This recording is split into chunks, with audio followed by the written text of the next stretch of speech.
Washington Bureau Chief Susan Page. How'd the president do?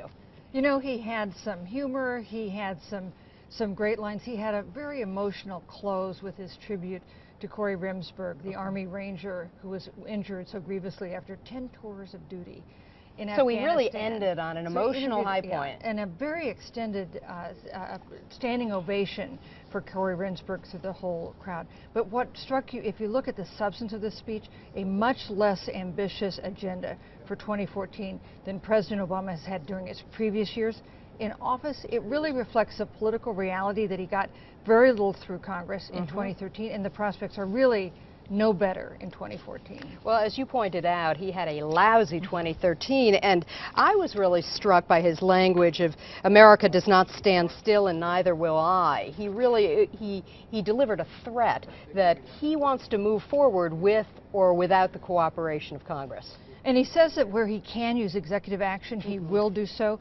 But, you know, the reality is there are limits to what you can do by executive action. For instance, he announced that by executive order, he's raising the minimum wage for new federal contract employees.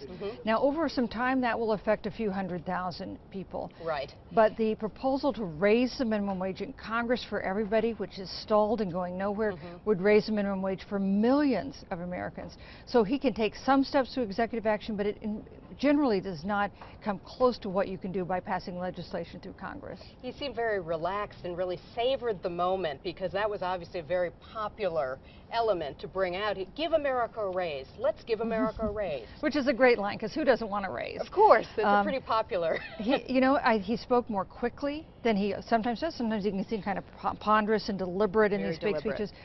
There was really more humor than usual in the speech. For instance, the one line I liked, he gave this full-throated defense of the Affordable Care Act, which he doesn't often do, and then he said people should call their mothers and help them sign up because she'll be glad to hear from you. That was a great line. We did expect him to address economic inequality. Anything strike you? And yes, he did, and you know, we did a word count of words that were used over and over again in the speech. 12 times he said the word opportunity. Clearly a theme, and he talked about the long process over several decades that has led to this widening gap between the rich people in the United States and everybody else, and acknowledge that it's going to take a lot of time to try to address that. But clearly that was one of the major themes that he wanted to strike tonight. And one of the things that caught me off guard was it was a sweet nod to the Speaker of the House. Very, very nice. He said America is a place where the son of a barkeep can become Speaker of the House. And you saw... And the son of a single mom becomes president. Yes, and you know what, that's true. Like the tribute to Corey Remsburg at the end, I think that's something that Americans like about the country, respect. It's one of the things that draws it together, even at a time when we're so divided. And finally, we're all going to want to see what you write tomorrow morning. Can you give us a peek of your analysis for USA Today? You know, I talk about how different the substance of this speech is from the one just 12 months ago. 12 months ago, President Obama had just been reelected with a majority of the popular vote. He felt like he could get tax reform through, entitlement reform, and big immigration bill. None of those things happened. This time he's talking in very different ways about these issues. Washington Bureau Chief Susan Page, thank you so much for being with us. My pleasure.